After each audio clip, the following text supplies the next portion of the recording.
اور کیا سوچتے ہیں کہ آخری دیدار کر لیں گے؟ کیا نبی اکرم صلی اللہ علیہ وسلم کو ضرورت نہیں تھی اپنی بیٹی کا آخری دیدار کرنے کی؟ نبی اکرم صلی اللہ علیہ وسلم کیا دیکھنا نہیں چاہتے تھے اپنی بیٹی کو؟ بحیثیت رسول چھوڑیے، بحیثیت رسول چھوڑ دیجیے، تھوڑی دیر کے لیے بحیثیت انسان سمجھ لیجیے. کیا نبی باپ نہیں تھے؟ کیا باپ اپنی بیٹی کو دیکھنا نہیں چاہتا؟ لیکن اس کے بعد بھی حضرت عثمان رضی اللہ تعالیٰ عنہ نے نبی اکرم صلی اللہ علیہ وسلم کا انتظار نہیں کیا اور حضرت رقیہ رضی اللہ تعالیٰ عنہ کو دفن کر دیا. اس کے بعد ایک یہ موقع جب نبی اکرم صلی اللہ علیہ وسلم کے آنکھ سے آنسو نکلے اور اس کے بعد جنگ بدر کے اندر کچھ قیدیوں کو پکڑا جاتا ہے. جنگ بدر کے اندر 70 کافروں کو قید کر لیا گیا تھا اور اللہ کے رسول نے صحابہ اکرام سے مشورہ کیا کہ ان لوگوں کے ساتھ کیا کیا جائے. حضرت عمر جیسے صحابی نے جواب دے دیا، اللہ کے رسول قتل کر دو، گردن الگ کر دو ان کی. تو اللہ کے رسول نے کہا ایسا نہیں ہے. صحابہ اکرام سے اللہ کے رسول نے مشورہ کیا. مشورہ کرنے کے بعد یہ معاملہ طے ہوا کہ ان سے کچھ مال لے لیا جائے اور مال لے کر ان کو چھوڑ دیا جائے، جس کو ہم اور آپ لوگ مال فدیہ کہتے ہیں. اللہ کے رسول نے جب اعلان کر دیا تو مال فدیہ عطا کر دیا گیا. مال فدیہ عطا کرنے کے بعد 69 جو ہے کافروں کو آزاد کر دیا گیا. ایک کافر رہ گیا. اور کون رہ گیا؟ ابو العاص، جو نبی اکرم صلی اللہ علیہ وسلم کا سگا داماد، وہ رہ گیا. اس کے گھر والے مال لے کر نہیں آ رہے ہیں. کیوں؟ کیونکہ محمد تو اس کے سسر ہیں، محمد اس کو چھوڑ دیں گے. اللہ کے رسول نے کہا ابو العاص تم کو چھوڑا نہیں جائے گا، تمہیں مال دینا ہی پڑے گا. رشتہ داری دور ہے، رشتہ داری کو ختم کر دیجئے، اب شریعت کا معاملہ ہے، تمہیں چھوڑا نہیں جائے گا. یہ بات حضرت زینب رضی اللہ تعالیٰ عنہ کے پاس جاتی ہے. حضرت زینب رضی اللہ تعالیٰ عنہ اپنا ہار اتار کر دیتی ہیں اور اپنے دیور کو دے دیتی ہیں اور کہتی ہیں کہ میرے ابو کے پاس لے کے چلے جاؤ. تو اس کے دیور جب نبی اکرم صلی اللہ علیہ وسلم کے پاس آتے ہیں، نبی اکرم صلی اللہ علیہ وسلم کو وہ ہار دیتے ہیں. نبی اکرم صلی اللہ علیہ وسلم نے وہ رومال کھولا. رومال کھولنے کے بعد دیکھا ہار. نبی اکرم صلی اللہ علیہ وسلم کہتے ہیں میں نے اپنی آنکھوں سے یہ ہار دیکھا تھا. حضرت خدیجہ نے حضرت زینب کو اس وقت کیا بات جب حضرت زینب کی شادی ہوئی تھی. نبی اکرم صلی اللہ علیہ وسلم کی آنکھوں سے آنسو جاری ہو گئے. اللہ کے رسول کہہ رہے ہیں یہ میری بیوی حضرت خدیجہ رضی اللہ تعالیٰ عنہ کی آخری نشانی اور آج جو اس کافر کے بدلے میں دی جا رہی ہے. حضرت نبی اکرم صلی اللہ علیہ وسلم نے کہا ابو العاص اس مال کو نہیں لے سکتا، میں اس مال کو جو ہے میں نہیں لے سکتا، اس مال کو لے کر تمہیں نہیں چھوڑ سکتا.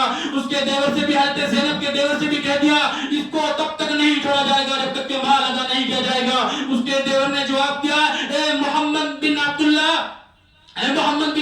ہمارے پاس یہی مال ہے، اگر آپ اس کو چھوڑنا چاہتے تو چھوڑ دیجئے، اس کے علاوہ ہمارے پاس کوئی مال نہیں ہے. نبی اکرم صلی اللہ علیہ وسلم نے صحابہ اکرام سے مشورہ کیا. نبی اکرم صلی اللہ علیہ وسلم بحیثیت رسول صحابہ اکرام سے مشورہ کر رہے ہیں. ہم لوگ تو کسی سے مشورہ کریں تو کیا اپنے آپ کو حقیر سمجھنے لگ جاتے ہیں، کیا کہتے ہیں اس سے مشورہ کریں گے. اور نبی اکرم صلی اللہ علیہ وسلم بحیثیت رسول جو ہے صحابہ اکرام سے مشورہ کر رہے ہیں. اور مشورہ کرنے کے بعد نبی اکرم صلی اللہ علیہ وسلم نے کہا یہ میری بیٹی میری بیوی حضرت خدیجہ کی آخری نشانی ہے، اس کو جو ہے میں مال فدیہ کے اندر نہیں دے سکتا.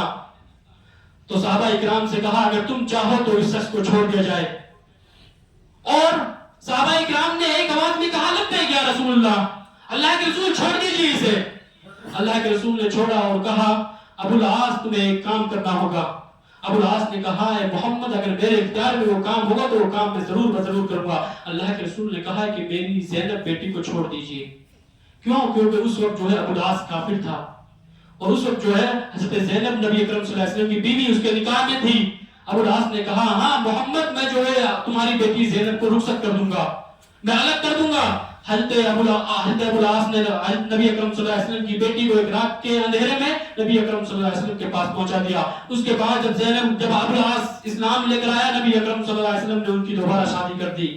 اور یہی وہ زینب جب ایک مرتبہ سفر کر رہی تھی تو کافروں نے دیکھا کہ زینب اونٹنی پہ سوار ہے تو کافروں نے تیر مارا. ایک کتاب کے اندر ملتا ہے، علامہ شبلی نعمان کہتے ہیں کہ وہ کافر جو ہے اونٹ کو تیر مار رہا تھا لیکن غلطی سے حضرت زینب رضی اللہ تعالیٰ عنہ کو لگ گیا. اور ابو الکلام کہتے ہیں کہ وہ تیر جو ہے اونٹنی ہی کو لگا تھا. جیسے ہی اونٹنی زمین پہ گری تو حضرت زینب بھی گر گئی. حضرت زینب حاملہ تھی، حضرت زینب کے پیٹ میں بچہ تھا. جب حضرت زینب اونٹنی سے گری حضرت زینب کے پیٹ میں جو بچہ تھا وہ مر گیا. جب حضرت زینب کو معلوم چل گیا کہ میرے پیٹ کا بچہ مر گیا ہے, حضرت زینب رو رہی ہے اور یہ صدمہ جھیل نہ پائی اور جو ہے اسی صدمہ کے اندر وہ اس دنیا کو چھوڑ کر چلی گئی. نبی اکرم صلی اللہ علیہ وسلم کو معلوم چلتا ہے, نبی اکرم صلی اللہ علیہ وسلم کے آنکھوں سے آنسو جاری ہیں, یہاں تک کہ سیرت کی کتابوں میں ملتا ہے نبی اکرم صلی اللہ علیہ وسلم کے اگر آنکھوں سے آنسو سب سے زیادہ کبھی جاری ہوئے ہیں تو حضرت زینب رضی اللہ تعالیٰ عنہ کی قبر پہ ہوئے ہیں. حضرت زینب رضی اللہ تعالیٰ عنہ کو نبی اکرم صلی اللہ علیہ وسلم مٹی دے رہے ہیں اور مٹی دیتے وقت نبی اکرم صلی اللہ علیہ وسلم کی آنکھوں سے آنسو جاری ہیں. صحابہ کرام میں سے ایک شخص نے پوچھ لیا, اے اللہ کے رسول کیا آپ بھی روتے ہیں؟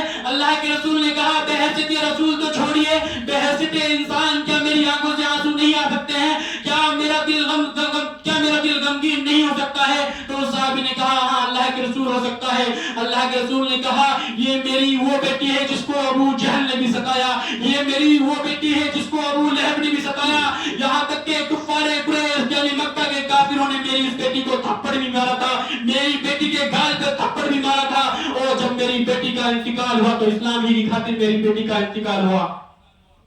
یعنی ایک یہ موقع تھا جب نبی اکرم صلی اللہ علیہ وسلم کی آنکھوں سے آنسو جاری ہوئے.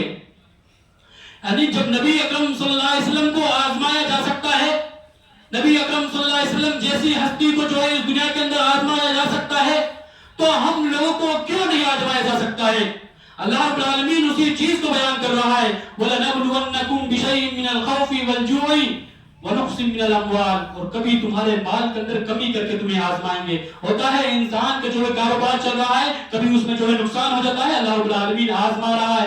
انسان کو اس وقت برا بھلا نہیں سوچنا چاہیے کہ زمانہ خراب ہے, ہمارے ساتھ تو ایسا ہو گیا. انسان کو یہ الفاظ اپنی زبان سے استعمال نہیں کرنے چاہیے. وَالْأَنفُسِ, اللہ رب العالمین کبھی تمہارے نفس سے آزمائے گا, کبھی تمہاری گھر میں بیوی کا انتقال ہوگا تو اللہ رب العالمین آزمائے گا, کبھی تمہارے گھر میں تمہارے چھوٹے بچے کا انتقال ہوگا تو اللہ رب العالمین آزمائے گا, کبھی تمہارا باپ کا انتقال ہوگا تو اللہ رب العالمین تمہیں آزمائے گا. انفس یعنی اللہ رب العالمین تمہاری جانوں کے مطابق تمہیں آزمائے گا. اس کے بعد اللہ رب العالمین نے کہا والثمرات, اور اللہ رب العالمین تمہارے پھلوں کے ذریعے سے بھی تمہیں آزمائے گا. بہت سے لوگ ہوتے ہیں جو کھیتی باڑی کرتے ہیں, اگر ان کے کھیتی میں کوئی نقصان ہو گیا تو یہ بھی اللہ رب العالمین کی طرف سے آزمائش ہے. اس کے بعد اللہ رب العالمین نے کہا محمد وبشر الصابرین, ان لوگوں سے کہہ دیجئے اگر ان تمام آزمائش میں صبر کرتے ہیں تو یہ لوگ جنت کے اندر داخل ہو جائیں گے. اور صبر کیسا کرنا ہے؟ صبر فلسطین کی ماں بہنوں اور بچوں کی طرح صبر کرنا ہے, اور اس کا صبر کا پھل جو ہے اللہ رب العالمین نے 2-3 دن پہلے دکھا بھی دیا ہے. پوری کی پوری اس بستی کو اللہ رب العالمین نے ہلاک و برباد کر دیا ہے جو فلسطین کو ہلاک و برباد کرنے کے لیے چلی تھی. اور ہم لوگوں کو اگر کوئی آزمائش کسی بھی طرح کی آزمائش آئے, ہر حال میں اللہ رب العالمین کا شکر ادا کرنا چاہیے. اخیر میں اللہ رب العالمین سے دعا ہے کہ اللہ رب العالمین ہمیں رسول اکرم صلی اللہ علیہ وسلم کی ایک ایک بات پر عمل کرنے کی توفیق عطا فرمائے.